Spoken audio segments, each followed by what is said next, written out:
Well, there you go. There you go. And listen, you know what? These are the things that happen when you are live. I have not been feeling well today, and it shows. I'm going to repeat everything I just said for those of you that thought that it's not you, it's me. And thank you to everybody. Now I see the texts and whatnot coming in. It's been one of those days today. You didn't miss very much, so don't sweat it. I'm going to recap everything you just missed. Welcome. Thank you for being here. If you're watching for the first time, tell me where you're from and how long you've been listening to the show. When we're done with the show tonight, do me a favor and head on over to our friends over at Disney After Hours over on Facebook.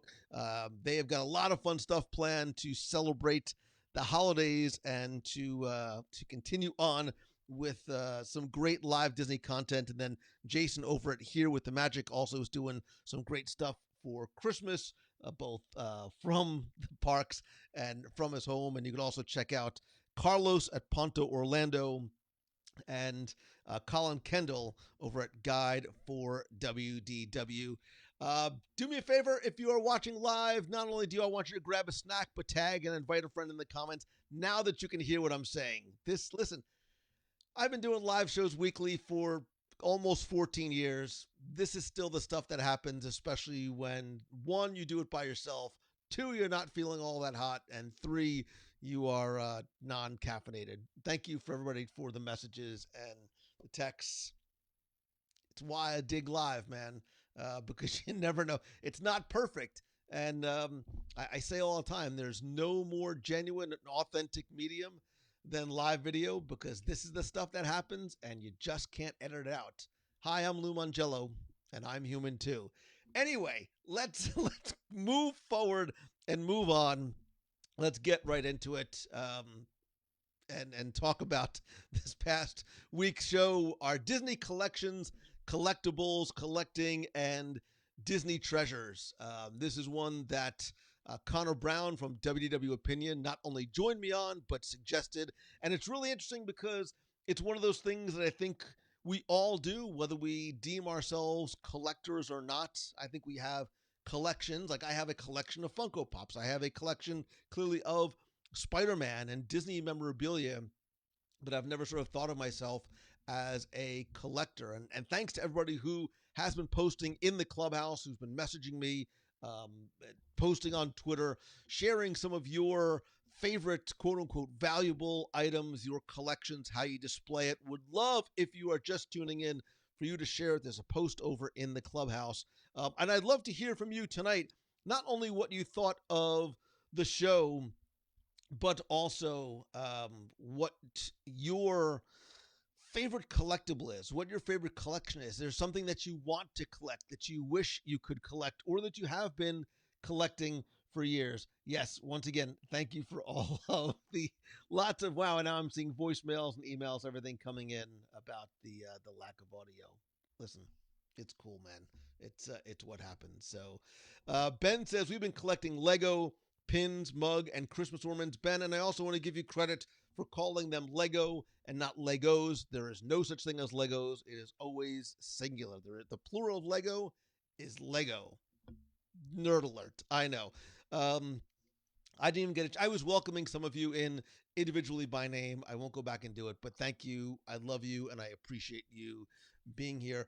Curtis Billy says, I have years and years of WDW family videos, which I think is one of the greatest things that you collect, right? Collecting the memories is so much more important than collecting the physical, tangible, material items. Although, I think some of the things that we love most. Look, I mean, to a certain degree, it's why I have been, and maybe this is like the most awkward time to put it, but it's why I have been sharing so much of my collection up on eBay is because I've had so much stuff in my garage, in my closets, even on my shelves.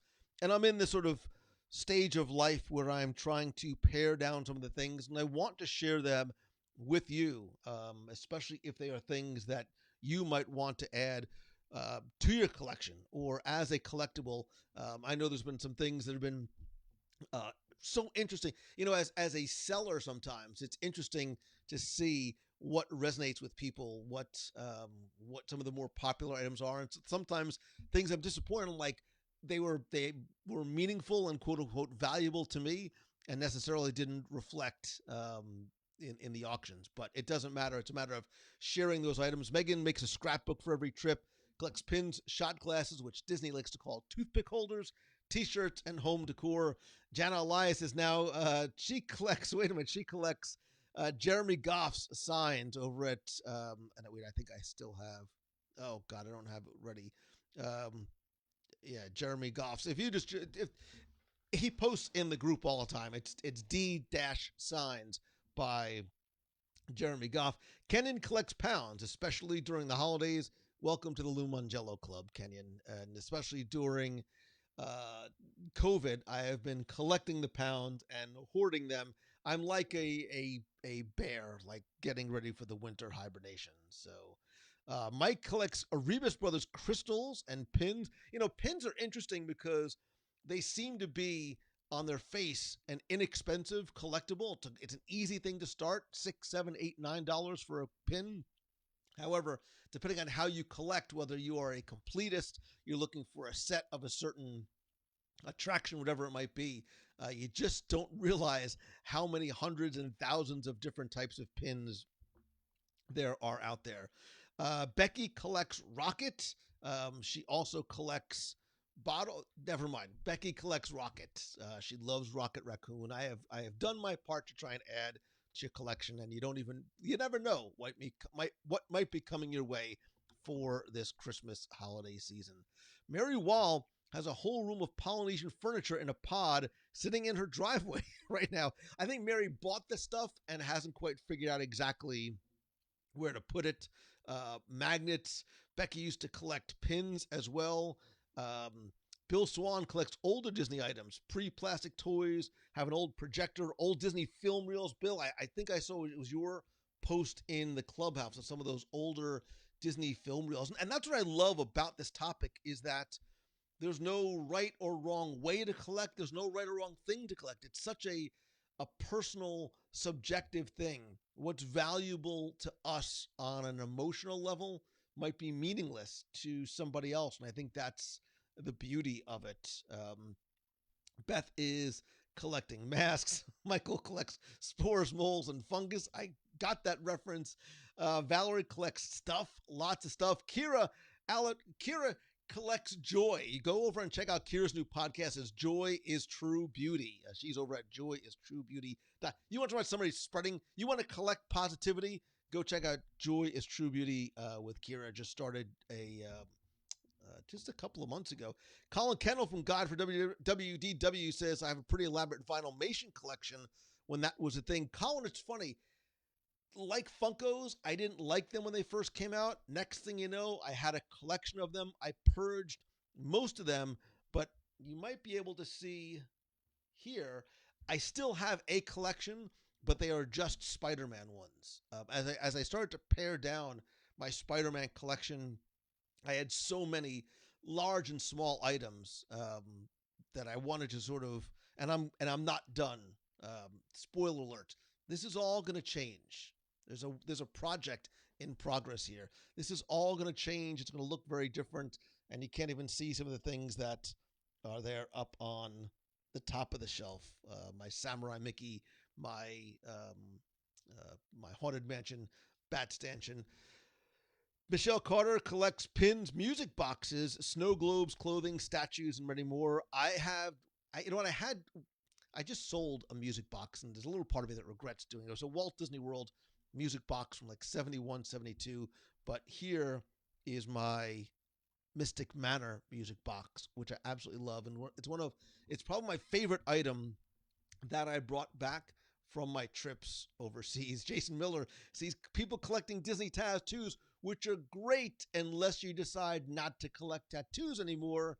You can't quite sell them on eBay. So I prefer having the things that you can put on a shelf and then share. And timing being everything, literally the day that I posted the show, I met up with I hate even saying a listener, but I met with someone who was a friend who I had not met yet or not. We'd been corresponding for a while, said we'd love to get together. Um, we did. Surprise, he chose this place called the Boathouse, and we went for dinner. And I only wish that I would have had that dinner a day earlier because there is something that I added to my collection that I decided not to just post on the clubhouse that I wanted to show you first because again, it's not something it's incredibly valuable to me because of the gesture and because of the story. And I'm going to show it to you first and then I'll explain to you a little more what it is. But Kevin, boy, my mind is really all over the place today. So, had this made and hand carved out of wood for me, for my office. And quick story. So, he is a member of the U.S. Armed Forces, which, as you may or may not know, I have incredible admiration, appreciation, gratitude, and respect for not just the service and the sacrifice. And he travels literally around the globe for what he does. The details are unimportant, and it's not for me to share what his role is there. But on one of his travels to Uganda, he met this wood carver, um, thought about it later on, and reached out to him on one of his trips and said, I would love, can you make this? Can you make this logo into a sign? And he commissioned him to, and I have pictures of the work in progress. And I'm not sure if you can see just how much detail there is in this, like from the dimensions of the microphone to the inlaid carvings of the logo itself. He had this made in Uganda, and on one of his return trips, came back and picked it up and literally, like, carried it here from Uganda. He didn't ship it, he didn't pack it in his bag. He carried it, not like in a weird Pulp Fiction kind of way, but he carried it on his person from Uganda to the States, to his home, to Disney World, to the Boathouse to give it to me. I was and remain without speech. This is something that it instantly became an important part of my collection because of that story, right? Again, this might not have quote unquote monetary value for anybody else other than me, but it's the gesture, it's the efforts. There is a story in here, there's beauty in here. And when he shared with me the photos of the piece literally taking shape and how it all came together, having that backstory made it even more meaningful to me. So, I, again, Kyle, thank you so much for that and what you did. Not only commissioning it to be done, but the effort that you made to bring it here. So I think I said Kevin. It's Kyle. Sorry, my brain is no bueno tonight. I should have a little disclaimer on the bottom of on the bottom of the screen.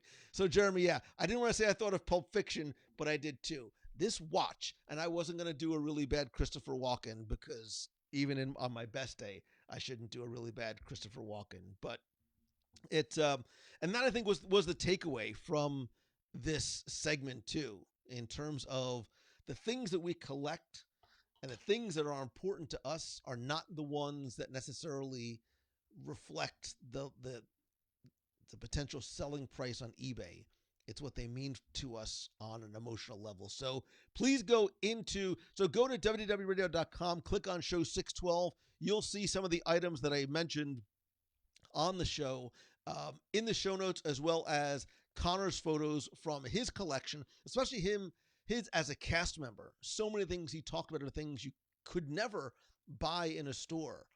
but are so incredibly meaningful to him. And I think that's the beauty. And I want you, when you come and post in the clubhouse, to share not just the photo, but share your story as well.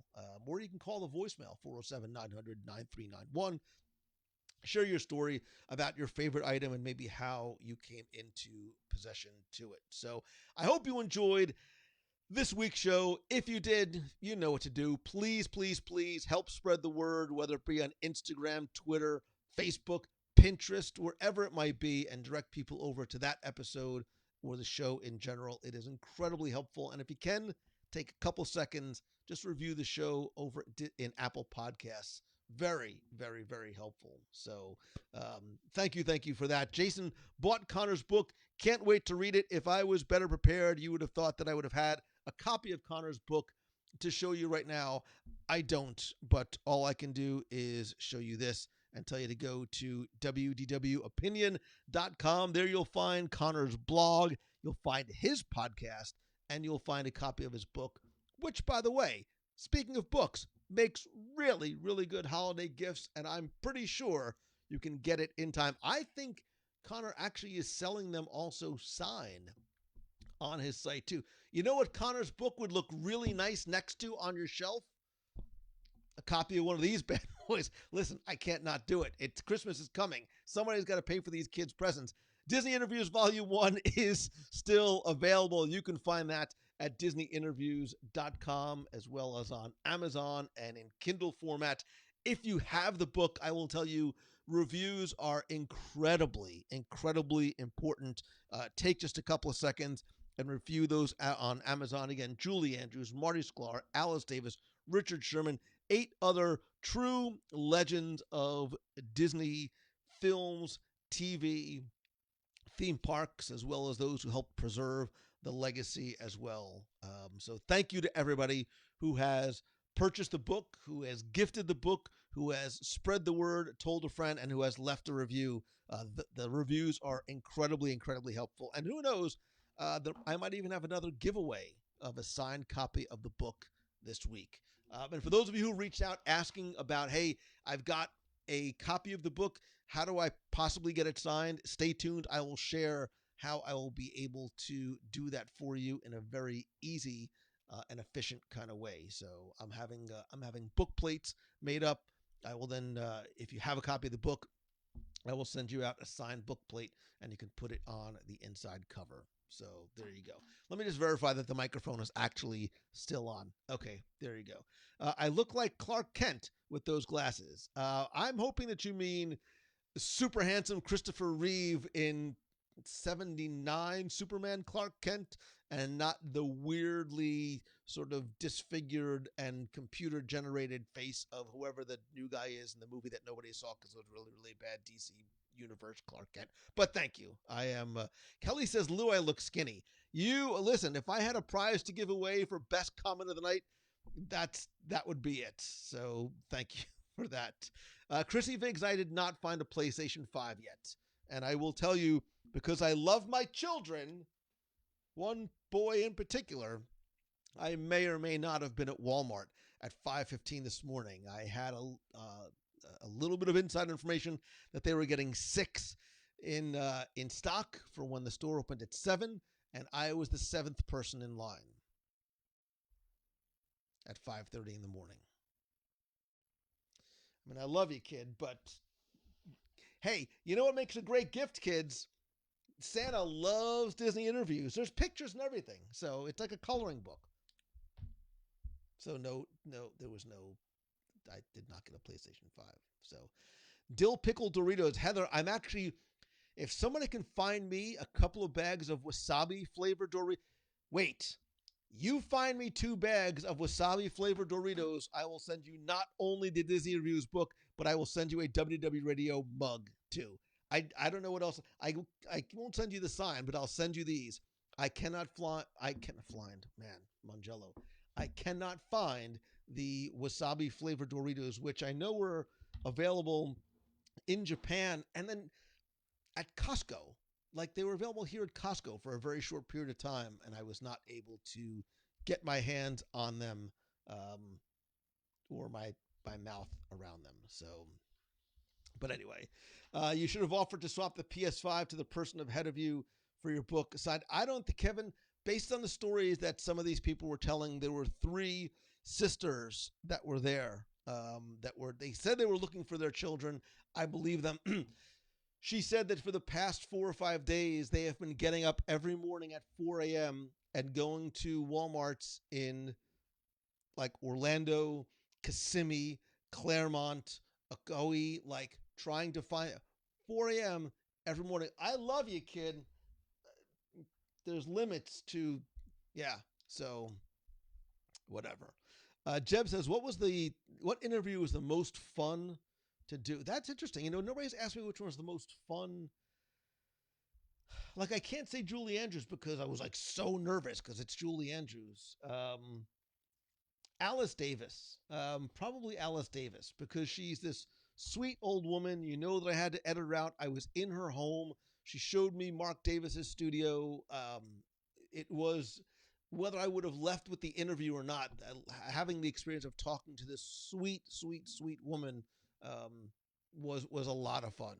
Was a lot of fun. So, Carlos loved the interview on the Pete McDevitt show, one of his partner channels. Yeah, Pete, we had a lot of fun on Pete's show last week, as well as I want to thank Kelly from My Disney Brain. There's a couple other ones I just did that I'll be sharing out this week too. So Alice Davis potty mouth, but it was so innocent. She was so sweet and innocent, which is why I like it. Kevin Lively looking for a Turbo Man doll. They only have the booster in stock. Not everybody's going to get that reference, but like Captain America and the Avengers, I understood that reference. William has an extra PS2 I could sell you. Listen, I appreciate the effort as well as taping the PS2 and PS3s together, but it's not, you can't play Miles Morales on it. So there you go. Deb says Pete's show was awesome. Deb Clemens says you were great on Pete's show. Pete was a super nice guy. Pete's personal story again was very, very moving to me. And listen, I'm always grateful for any opportunity for somebody to invite me onto their show and take time to introduce me to their audience is very, very it's very, very humbling, and I'm always grateful for the opportunities. What interview hits you on a more personal level? So they all do for different reasons. Like I said, Richard Sherman, just because of the friendship I think that I've made. Ralph Kent, because it really was the first one that I did. I mean, Ralph Kent I did in the old Mouse Tunes days. And, he too invited me into his home. Charlie Ridgway and I became friends. We shared a publisher. I had a lot of just good personal time with Charlie in terms of meals and things that we shared together. Al Konechny, again, like incredibly, incredibly nice guy.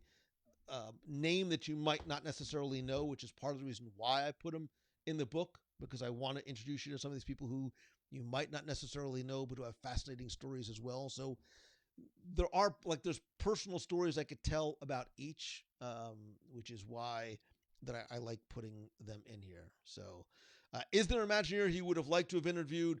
Yes, I actually had one scheduled like 2 weeks ago. We've had to keep rescheduling for a number of reasons. Then we got on the phone. His connection was bad. We're going to try and reschedule that for next week. Really, really looking forward to speaking with this individual, due in large part to not just the scope and the breadth of the work, but an attraction in particular that I am very, very much in love with. So, who would I interview again for a longer time than I may have? Jonathan Embry. That's a great question. Man, there's a lot of people because there's never enough time to get all of the stories out.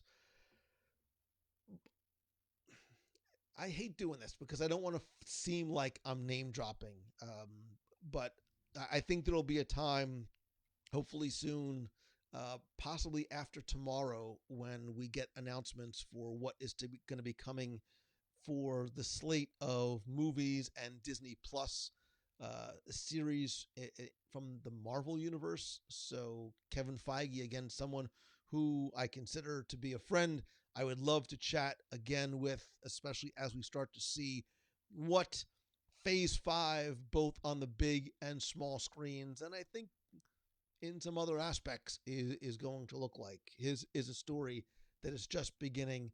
Jon Favreau, I'd love to chat with. Michael Eisner, I've said over and over again, I would love to speak with again. Interview Samantha Brown longer wouldn't get. Listen, Samantha Brown is the nicest person in the world. I actually saw her. I ran into her. We were both speaking at a conference not too long ago, and then I ran into her. I ran into her husband. Um, just the nicest, most down to earth person in the world, and that's look. I've been blessed because that's the common thread between everybody that I've ever interviewed, except for the one interview that I never aired. And I'll just tease you with that, and we will move on from there. Someday, I will tell that story. I didn't air this interview because this person was not necessarily a nice person, and I don't think that the interview would have benefited you as a listener, and I don't think maybe this person was having a bad day. I don't think it would have benefited that person because they did not come across in a way that I think would have been awesome. Am I excited for Spider-Man 3? Dave Rashoni from DJRmusic.com. Am I excited for Spider-Man 3? If all the things that we're hearing, if this multiverses and I'm preparing for my little mind to be blown out of the water. That's all I'm going to say about it. Jeff C. misses conferences too, as well as Amanda Bonner from Disney Travel for All. Jeff C., I miss you, brother, so very much. I saw you at, the last podcast conference, and I was supposed to see you at, spoiler alert, Jeff was going to come and speak at Momentum, and hi, 2020. The offer still stands, Jeff. And sushi again at Nobu. That meal that we had in February was one of the best, not just because of the quality and the quantity of the sushi, but because of the company as well. And again, the sushi was really good too. It might be more the sushi than the company, but you understand the point of what I'm saying. So, speaking of things to watch, I've been out and about for the last few weeks doing the show on the road, in the parks, connecting you and bringing that to you, especially now since you can't be there. But we're back. We're back in our homes, especially probably for the next few weeks. We're getting ready for the holidays, which means it's time for our Disney Plus pick of the week. And I meant to have dramatic music here. Dun, dun, dun. But I didn't, so I'm just going to fill it in myself. If you remember, our last Disney Plus pick of the week was the Mouseketeers at Walt Disney World. I do believe that we chatted about it just a little bit. There was a lot of talk about just how weird and creepy it was, including there's that picture of Lisa Welchel, one of my boyhood crushes. And by boyhood crushes, I mean from about the age of like 11 to 43. And then I finally moved on and got over it. But before... there's a method to my madness. Before we get to my next Disney Plus pick of the week, we're instead going to jump over and hit the top 5 live.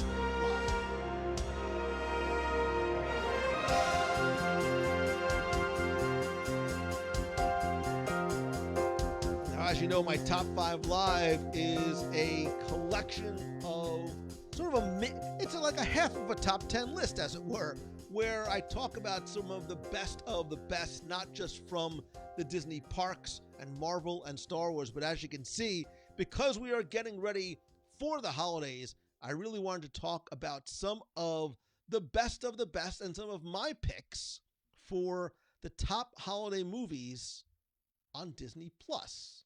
I'm going to assume that most of us in this room are subscribers to Disney Plus. If not, why not?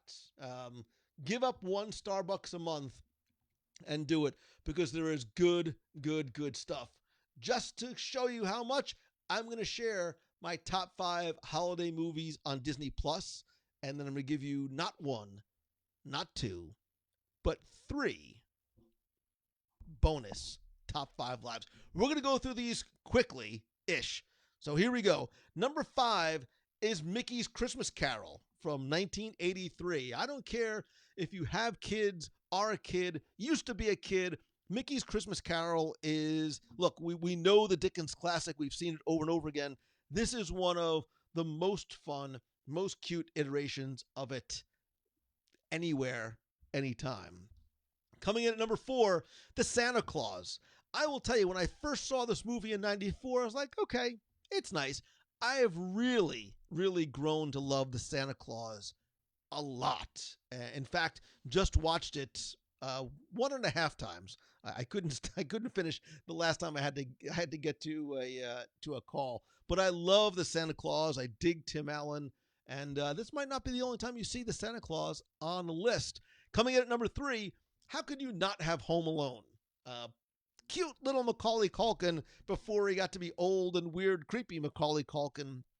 Plus, I love Joe Pesci. I think Home Alone, instant classic, still holds up over all these years to a certain degree. Obviously, if there were cell phones, the movie couldn't happen. Suspend your disbelief. Let's move on.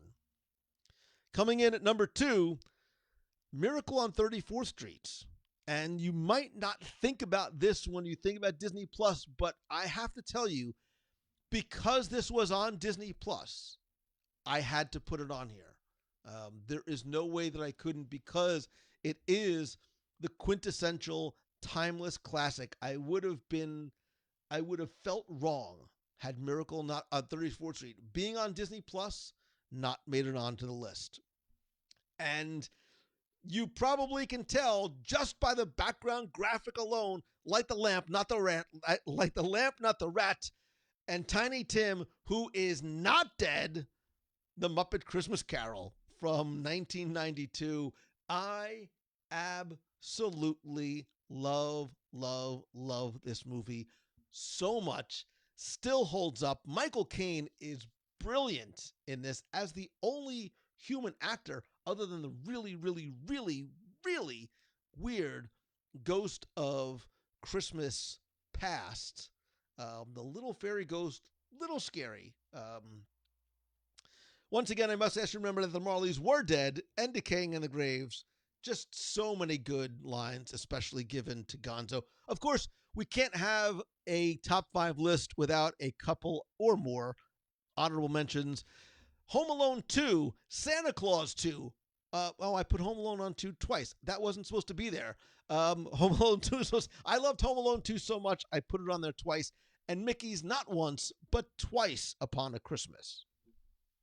I love Santa Claus 2 a lot, not just because one of my favorite secondary characters from Lost is on there, but I think Santa Claus 2, and it's, look, the fact that Home Alone 2 and Santa Claus 2 and Twice Upon a Christmas, all sequels made the list, that's usually tough because sequels, usually, unless you're Empire Strikes Back or Godfather 2 or Spider-Man 2, there's a few sequels that are better, but these are.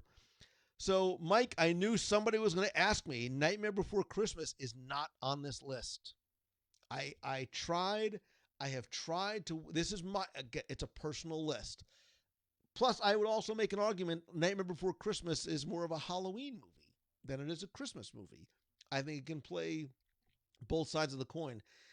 I cannot wrap my brain, heart, emotions around it, and so fight me on it, but it is not on my list. And I will actually tell you that Santa Claus 2 and Santa Claus 3 almost made the list. We almost had 2 sequels on here.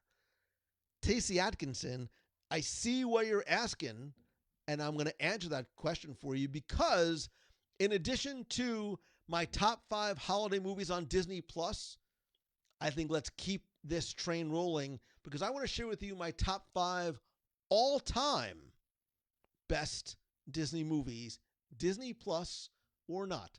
There are other streaming services. There are some places to rent other movies. And there is a movie that is glaringly absent from this list that I cannot wait to watch again. And I will tell you, not just because I'm going through this weird phase of life where I cry at everything like menopause, I am going to cry when I get to one of those on my list. So here are my top 5 all-time Christmas movies. A Christmas Story from 1983. I know it is not everybody's cup of tea, but the storytelling methodology that's used here, some of the iconic lines, you can't help but not put this on the list. Christmas Vacation. Chevy Chase might not be the nicest guy in real life, but boy, Cousin Eddie, I love Christmas Vacation so much. Again, Miracle on 34th Street has got to be on the list. I would lose any credibility that I might have had left were it not. I have come to love Elf. Elf almost overtook It's a Wonderful Life, but It's a Wonderful Life is It's a Wonderful Life. And I was really, really, really hard pressed to put Elf above Wonderful Life. Elf, by the way, directed by one Jon Favreau. So one more reason why I want to talk to him. I love Elf. I laugh, I cry, I love everything about it. And Emmett Otter's Jug Band Christmas, I wanted to put Emmett Otter's Jug Band Christmas not only on the Disney Plus list, but on this list, and I couldn't. But Emmett Otter's Jug Band Christmas was my brother and I's favorite movie. I can still see and hear those songs playing in my head. It is not available on Disney Plus. However, I did my research for you. Emmett Otter's Jug Band Christmas is streaming on Amazon Prime. So it can't be a Disney Plus pick of the week, but it could be a bonus if you're an Amazon Prime member. Please go and watch Emmett Otter's Jug Band Christmas. It is a Jim Henson film. You will laugh. You will cry. It is a simple, touching, wonderful story that I know when I see again is going to tear at these little sentimental heartstrings of mine. So, and I added Scrooged. I love Bill Murray. Scrooged is not necessarily one that, is probably for all the members of the family. There's nothing really blue or raunchy about it. It's a dark movie, right? It's a comedy, but it's a little bit darker. And there's a couple of things in there that might scare the little ones or Becky. Now look, when you look at this list, there are classics on here. There are a ton that I left off. And I know that. And I know that White Christmas isn't on there. I know there's some modern classics that are not on here. It's really, really difficult. I almost put Polar Express on here, a movie that I didn't love the first time I watched it, and then came to love more and more because my kids loved it. And my kids still to this day not only love it, but can quote it. Again, I didn't want this to be a list of my top 30 Christmas movies, but these are ones that I have to make sure that I watch. And I did watch with my kids. We already watched Polar Express with Tom Hanks. Great mocap, by the way. Early mocap stuff, motion capture stuff, but really, really done very, very well. So I see the yelling at and rolling of the eyes and making of the faces that I left some of these movies off, and now I'm getting Polar Express heat. Listen, don't hate me for Polar Express. I wanted to put it on. Not everything could have made the list. Now, wait, we're still not done, because I've given you the best things to watch on Disney Plus, and you've got a couple of weeks till Christmas, whether you're baking cookies, wrapping presents, putting up the tree, greasing up the Festivus pole, lighting the menorah or the Kwanzaa candles. These are great things to have on in the background.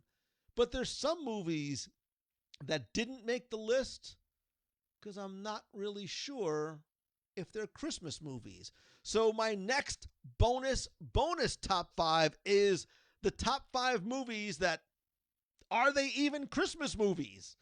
These are fun ones to actually discuss and debate. Lethal Weapon, dare I say, is a Christmas movie. Trading Places is absolutely a Christmas movie, and we'll talk about what makes it a Christmas movie or not. Gremlins, don't forget, takes place at and over. He was literally a Christmas present. Iron Man 3, Take Him to Church, not the best Marvel movie ever, but takes place over Christmas. There are Christmas overtones, and absolutely, of course, Die Hard had to be number one on that list. And what makes something a Christmas movie is the interesting discussion and debate. Because I think just mentioning Christmas or taking place over Christmas does not make it a Christmas movie. Die Hard, you can argue, if you take Christmas out of it, that movie doesn't happen. The only reason why Nakatomi Plaza and the building was empty and everybody was on that one floor was because they were at a Christmas party. Can Lethal Weapon be off that list? Because it's absolutely. Iron Man doesn't have to be on that list because it can happen notwithstanding Christmas. Of course, Becky's yelling at me and she needs another hot chocolate and Bailey's. And yes, I did not put the Grinch on here. I did not put the Grinch on here. But Die Hard, of all the movies that are on this list, Die Hard has to be on the list. And I would also argue, and again, it's not necessarily one for the kiddies, Trading Places, which I love and could quote almost line for line.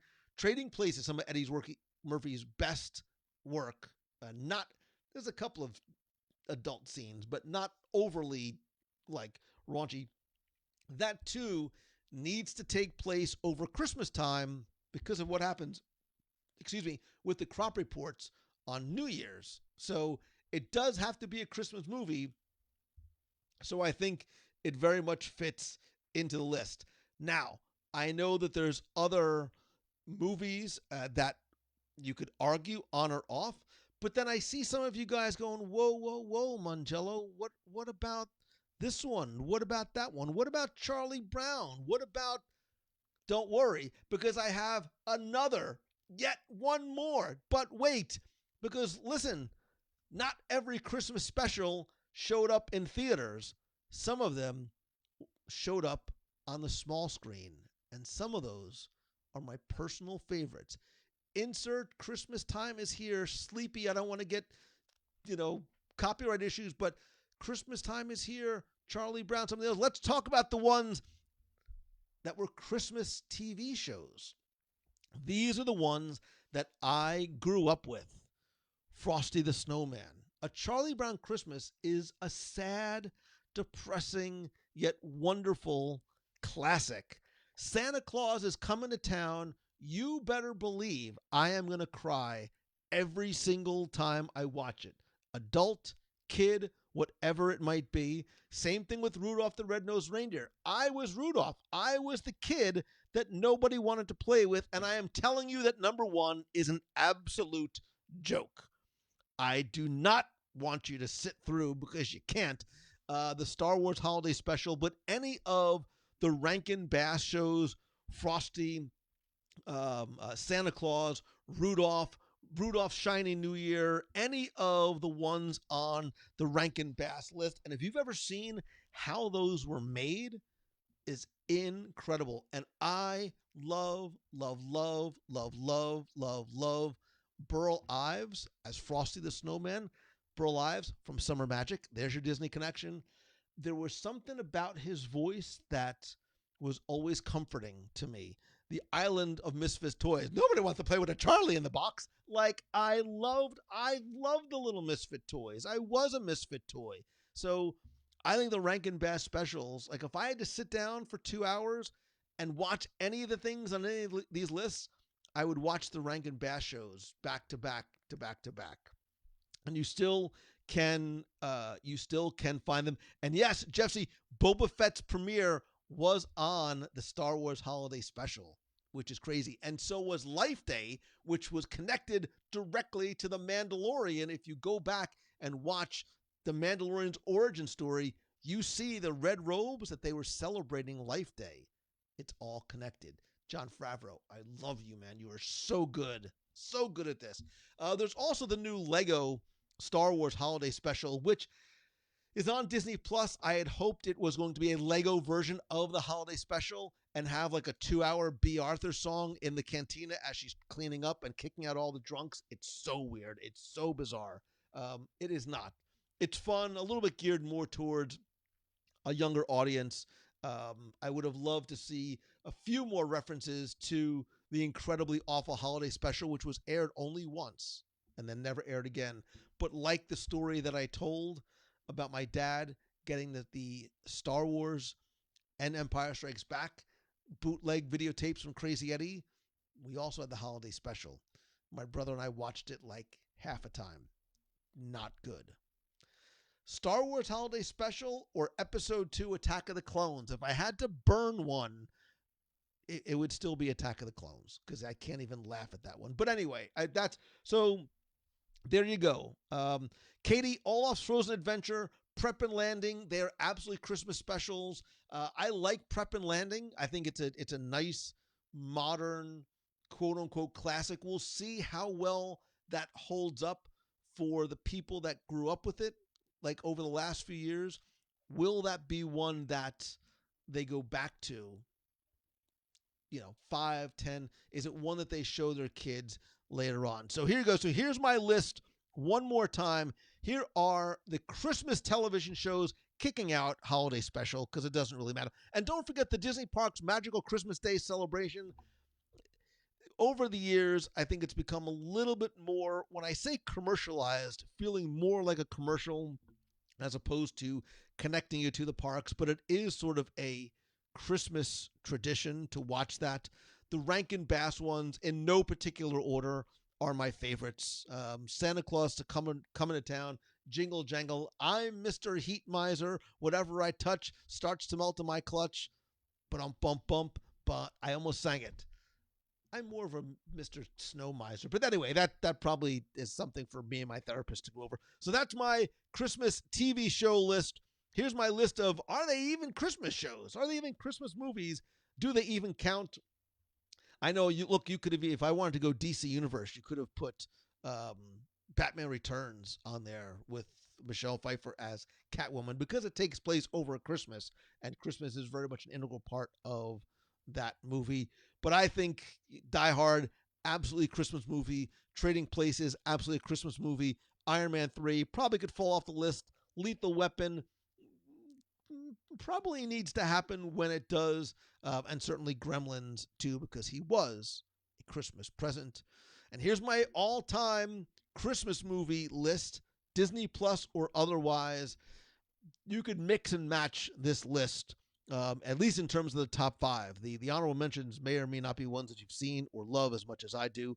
But whether you go classics from the 40s, whether you go those early, mid-80s Christmas Story, Christmas Vacation, sort of comedy classics, or a more modern version of Elf, I think there's something for everybody and every generation. And then here you go, the top 5 holiday movies that you can and should watch right now. I mean, as soon as we're done here, right now on Disney Plus, Mickey's Christmas Carol and Twice Upon a Christmas, the Santa Claus 2 and 3. We watched Santa Claus 3 last night, the night before, I don't know when. But Martin Short is brilliant as Jack Frost. Home Alone and Home Alone 2. Please don't watch Home Alone 3. Miracle on 34th Street. Of all the classics from the 40s, I think Miracle on 34th Street is the one that has to be there. I know. And again, this is not this list, right, where It's a Wonderful Life, but it's here because it's on Disney Plus. And Muppet Christmas Carol. I've watched it once already. I'm going to watch it again because I think Muppet Christmas Carol is so well done. It's so funny. There are jokes not just for kids, but ones that I think adults like everything that Muppets does that adults will pick up on. So those are my lists. I don't want you to fight me on it. I want to talk about it. I'm going to post all those graphics in the clubhouse. Let's talk about what your favorite Disney Plus movies are, your all-time favorites are, your TV specials, and other movies that sort of toe the line. Are they Christmas one? You know, are they Christmas movies or not? And I don't mean, Bad Santa or Daddy's Home or anything like that, but other ones that do you think they are Christmas movies or not? So there you go. And to that end, that is why I come back to my Disney Plus pick of the week because I'm going to make you go and watch Muppet Christmas Carol. I'm not even going to mess around, kids. I want you to go and watch Muppet Christmas Carol, whether you've seen it before or if you've never watched it.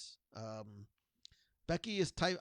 Becky, I know White Christmas. Becky Google. It's so funny. Becky Googles best Christmas movies, sees White Christmas on the list, and it's like, oh, I have to make sure I type White Christmas on here. I know. I got it. You still haven't seen. Whatever. Do I have Christmas decorations throughout the house? So in terms of Disney stuff, no, we have some Disney ornaments on the trees, but I don't have. My house is not sort of overwhelmed with Disney stuff. There's a few things here and there. There's a couple of big figs here and there, but not.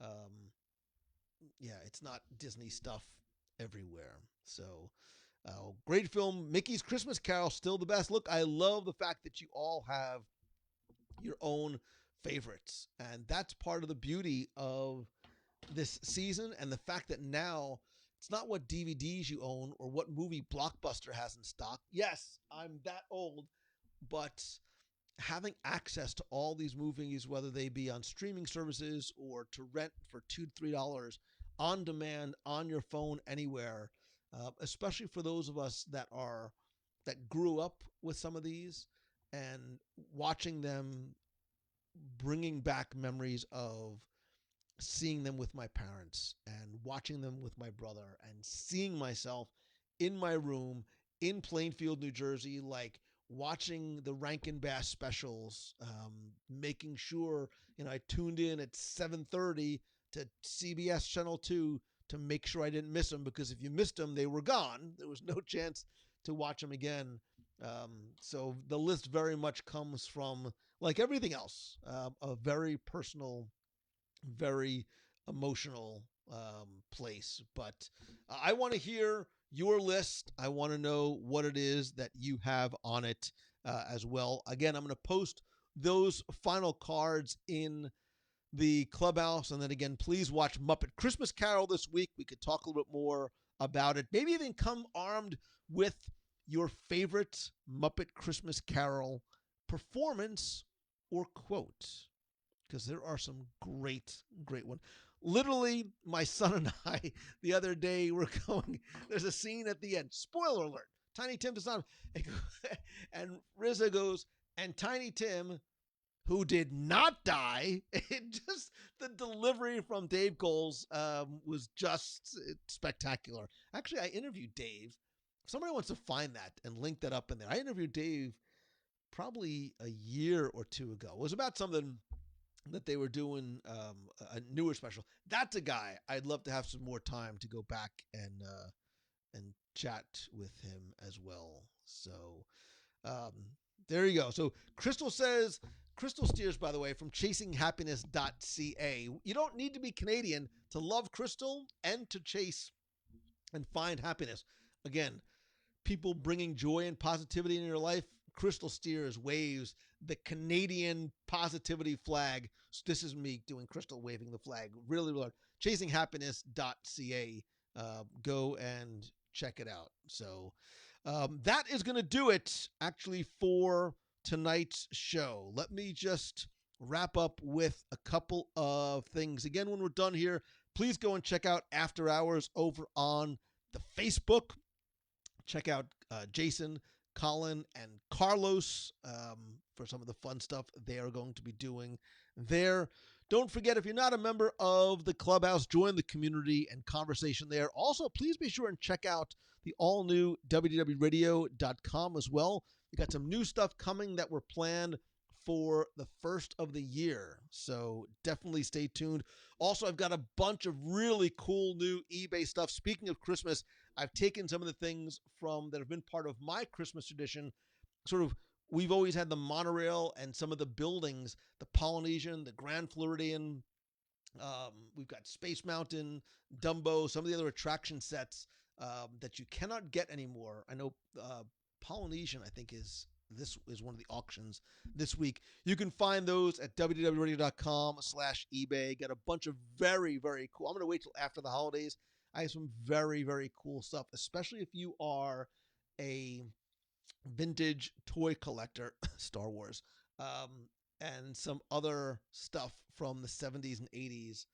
I have some very cool stuff that just came out of storage that I am going to share with you as well. Big thanks to everybody who's part of the WDW Radio Nation family. I cannot tell you just how much what you do not only helps to support the show, but does so much good, and that a portion of the proceeds of your contributions would start as little as $1 a month. Go to the Make-A-Wish Foundation of America. You get sketches. We have a live video call, I think, scheduled next week. A bunch of other special stuff coming and some new rewards coming again at the first of the year. Also, look, January 1, a lot of us think about resolutions, goals, words, things that we're going to do and change. 2020 is going to be a distant memory. It is time. When it's time to change, you've got to rearrange who you are and what you want to be. Sha-la-la-la-la-la, la-la-la-la. So says the Brady Bunch. So says I. I will tell you that being part of a mastermind group has been the greatest benefit to my business. I am starting a new group launching in January after your hangover, after the January festivities are over. We meet every Tuesday. It is limited to just 6 people. I already have 2 people committed, so there's only 4 spots left. I will tell you, whether you are just starting out, building your brick and mortar business, your blog, your brand, your podcast, your product, whatever it might be, go to LouMangello.com, find out more, or reach out to me to see if it is right for you. Let me see. What else am I forgetting? Probably a lot. I have no idea what it is, but it's been that kind of day. Also, as you're getting ready, speaking of 2021, to plan your next trip, come on down. The weather's good, the weather's fine, and there's no place better and safer than Disney World. But if you want to come here or anywhere, visit mousefantravel.com. You know, I love them, I use them, I trust them, I recommend them, and they will give you an incredible level of service, all at no cost to you. And oh, by the way, speaking of travel, for those of you that stuck around, don't tell anybody. Come closer. Too close. But I have a save the date for you. February 5th through the 7th, 2021. Save the date. That's all I'm going to say for now. Save the date. Maybe reach out to your Mousefan travel agent. Just put something on hold here at Walt Disney World, just in case. You might be glad you did. Announcement coming soon.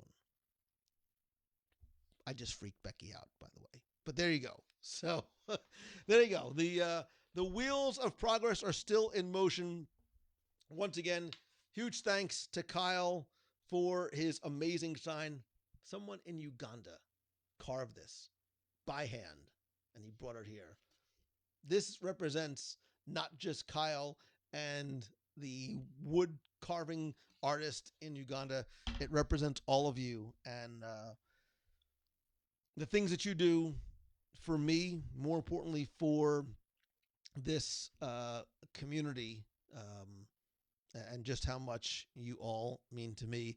If there's something that I can do for you, please, please, please let me know. I am happy to try and help you anyway. Again, don't forget, starting at 9 o'clock, go over to After Hours. Going to sort of give you time to sit back, relax, grab a snack, and then head on over. I'm going to head on over as well. They got some fun stuff going on tonight. And tell Jason, Carlos, and Colin that Lou sent you and that I said hi. And Becky says you might want to call your Mouse Fan Travel. Booking with us may be beneficial, which is exactly why I tied the Mouse Fan Travel announcement with the Save the Date announcement. Becky, you might not have made the connection, but I think everybody else did. Right. Mouse Save the Date, Mouse Fan Travel. Use one for the other because you need one to get the other. You'll see. It's good stuff. It is good, good stuff. So thank you again. My huge, huge, huge apologies for the audio hiccups at the beginning of the show. My brain sometimes does not always work completely